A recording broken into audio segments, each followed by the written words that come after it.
Welcome to MsMojo, and today we'll be discussing the true story behind Enola Holmes 2 and the Matchgirls Strike of 1888. It's an origin story. It's the very first strike by women for women. For this video, we're taking a look at the real-life 1888 Matchgirls Strike and how it inspired the 2022 sequel to the mystery film Enola Holmes. Had you heard of the Matchgirls Strike before Enola Holmes introduced you? Do you think the Matchgirls deserve a movie of their own? Let us know in the comments.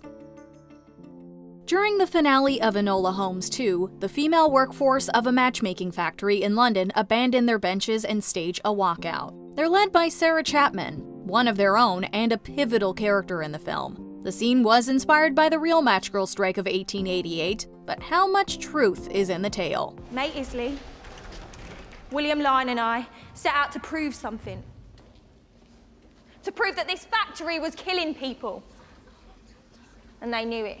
The Matchgirls Strike was an early industrial action taken by female workers in the UK. It was a pivotal moment in the fight for workers' rights. Got anyone controlling bloody women? The year was 1888. Queen Victoria was on the throne, Jack the Ripper was stalking the streets, and the working conditions of lower-class women were nobody's first priority. Yet on the 2nd of July, or thereabouts, the workforce of the Bryant and May Match Factory in Bow took matters into their own hands. It's time for us to use the only thing we have, ourselves.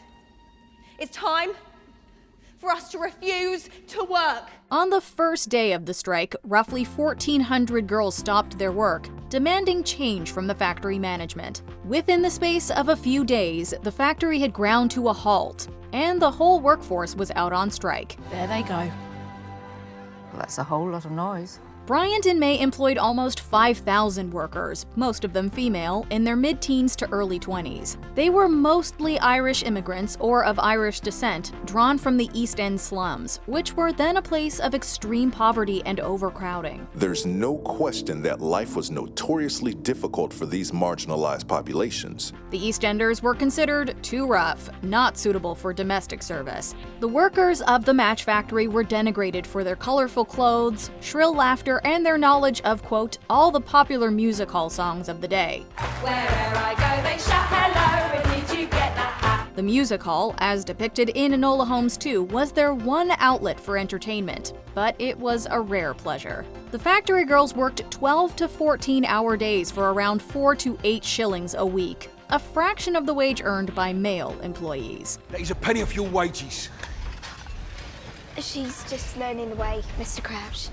Well, she better learn quicker or it's a penny off yours too. In addition to the long hours and poor pay, a tyrannical fining system left the workers at the mercy of the foreman. Wages could be docked for any number of trivial reasons. For having a messy workstation, dropping a match, arriving late, and dirty feet. The girls also had to supply their own materials and pay the delivery boys out of their own money. At the end of a long week, the pay they took home would be barely enough to feed themselves. But this was not the worst of the girls' worries.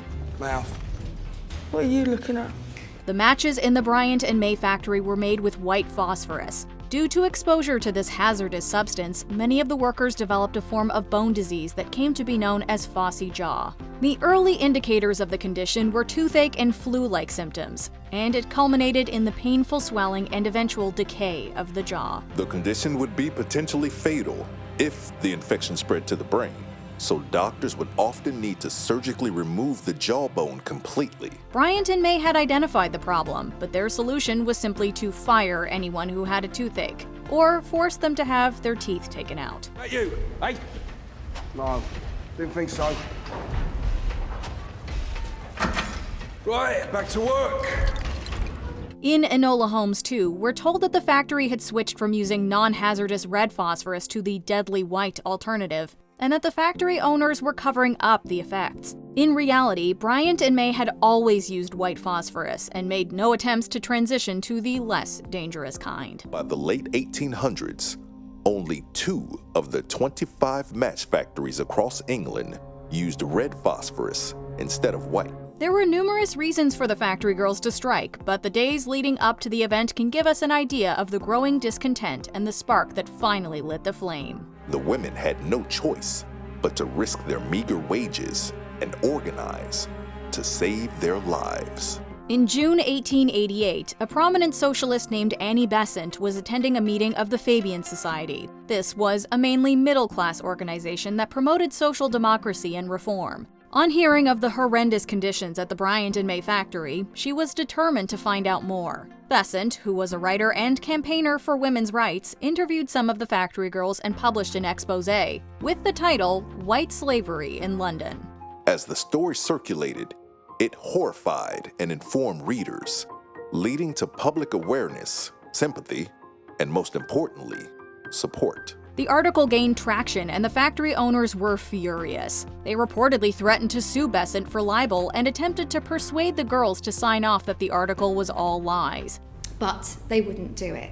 Now that was incredibly brave because they knew they risked the sack and they needed their wages desperately, but every single woman refused to sign. When a girl was unfairly dismissed, something finally snapped. In a report from the time, one woman tells us how the strike began. She said, "It just went like Tinder. One girl began and the rest said yes, so out we all went." Soon after, all 1,400 workers would follow suit and walk out from Bryant and May. So what happened next? In fact, they got tactical almost immediately. The Match Girls had no union, as most did not allow women to join, and they could expect little public support. They began by enlisting Annie Besant, who had been the first to speak up for them. Besant had previously been sceptical about the organisation of unskilled women factory workers, calling the idea of the Women's Trade Union League unworkable in an earlier edition of the Link.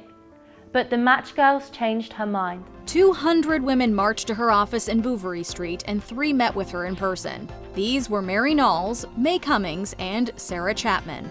At first, Besant was dismayed by the drastic action the girls had taken, but at their persistence, she agreed to help them form a strike committee. To win the Match Girls' favourable coverage in the liberal press, to raise the funds needed to support the workers while on strike, to organise a deputation to meet with MPs, and to secure the support of the London Trades Council. Just a few days later, a select group of Match Girls met with MPs in the House of Commons, and the tables began to turn. With some powerful people in their corner and public sympathy on their side, thanks to a change of heart from the mainstream press, the strike was shaping up to become a PR disaster for Bryant and May. This is not what I expected when we began our arrangement. On the 17th of July, less than 3 weeks after the strike began, it came to a triumphant end. The directors of Bryant and May met with the Match Girls Strike Committee and the London Trades Council. They didn't take it well. It has to be said, it wasn't done with a good grace at all.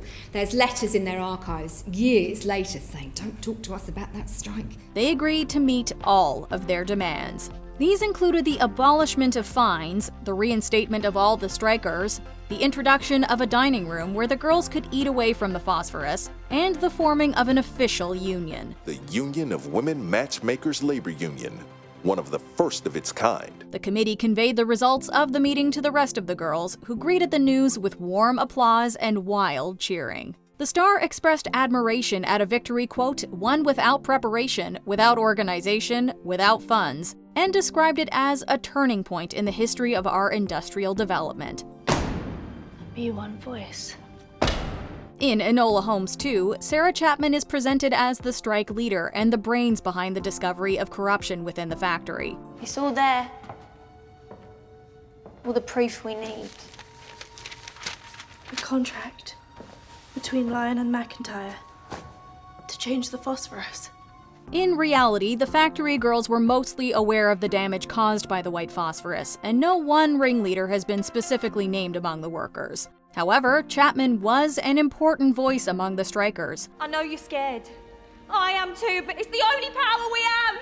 By the time of the strike, she had already worked at the factory for a number of years and had risen to the position of booker. As one of the 3 Match Girls to meet with Annie Besant, one of the 8 who made up the strike committee, and one of the 12 members of the union committee, she was a part of all the major decisions. After the conclusion of the strike, Sarah became the first member of the Union of Women Matchmakers to be elected to the Trades Union Congress. Where are you going? Westminster! The importance of the Match Girls strike in the trade union movement shouldn't be underestimated. More than anything, the Match Girls Strike proved the power of worker solidarity and resilience to many for the first time. A year later, the East End dock workers followed the lead of their sisters, wives, and daughters and came out on strike. John Burns, a well-known orator and later MP, called on a meeting of striking dockers to, quote, remember the Matchgirls, who won their strike and formed a union. The dockers stood shoulder to shoulder as he suggested, and the Matchgirls stood right along with them. The strike inspired many other working-class people to follow in their footsteps in the months and years that followed,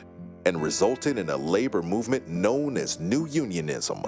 In response to the London dock strike of 1889, the Salvation Army also set up a match factory in East London, paying better wages and using red instead of white phosphorus. As a result of the bad publicity from the strike and the competition posed by the rival factory, Bryant and May finally stopped using white phosphorus in 1901. In 1908, the House of Commons passed a law that banned the use of white phosphorus in matches. Reform is not a task to be accomplished, nor a bill that can be passed.